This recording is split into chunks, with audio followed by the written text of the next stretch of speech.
So this is my design thinking diary for WT4028.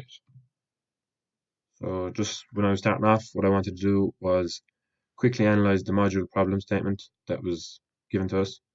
So you can see the problem statement there up top. So I kind of just picked out the keywords and basically just wanted to ensure that I was on the correct train of thought from the beginning. So focusing on the important things and just again ensuring I was going the correct way. So I looked at sustainability first, and the best definition that I could find was that it focuses on meeting the needs of the present without compromising the ability of future generations to meet their needs.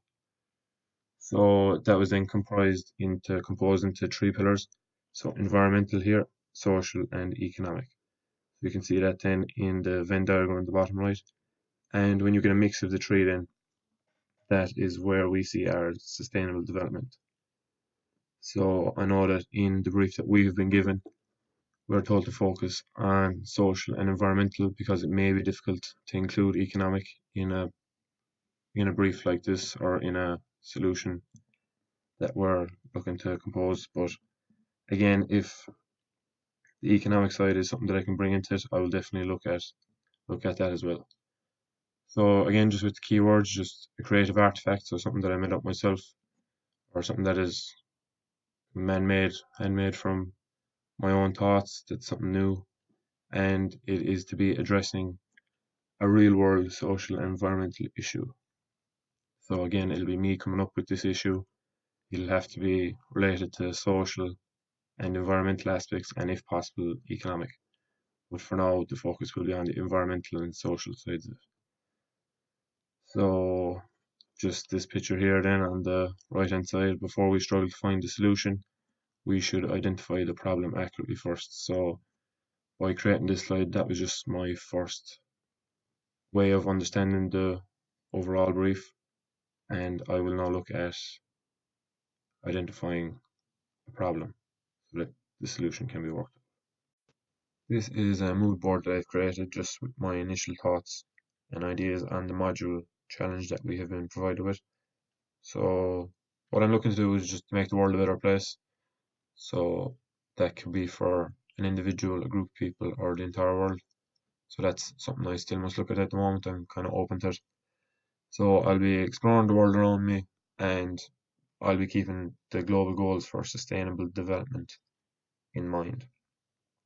So there, when we were looking at the Venn diagram earlier of the economic, social, and environmental issues that are in the world, these are the ones that the UN have decided to focus on coming up with solutions for and making the world a better place. So when I looked towards my inspiration, I was kind of looking at Bill Gates. So he's put millions and millions of dollars and countless hours of time into making the world a better place with a key focus on kind of sustainable living. And he has focused a lot on kind of poor areas, so going down to the basics of the waterless toilet that he has invented, where it actually produces clean water that can be used by people in third world countries or areas that are lacking water.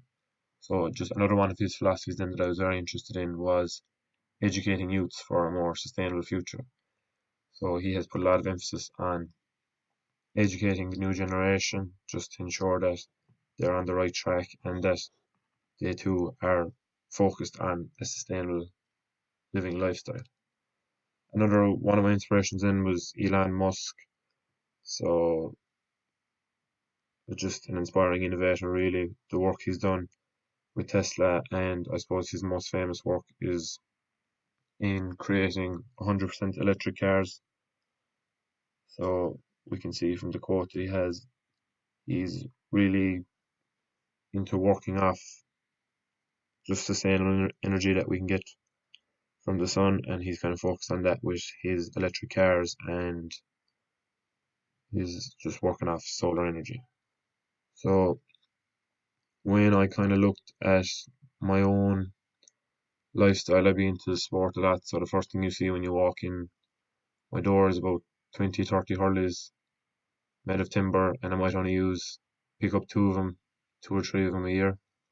So that was just kind of one of the things that quickly popped into my head as Keelan was talking about in the lecture, upcycling timber that's not used. So it was just probably the first thing that popped into my head, and it's definitely something that I will be looking at working with. So it's just something that I'll be looking at, and at the moment it's kind of, I've only vague thoughts in my head, but hopefully over the next couple of days, as I think about it a bit more and think about the problem statement that I'm going to try to solve, I'll be able to nail down these kind of facts more.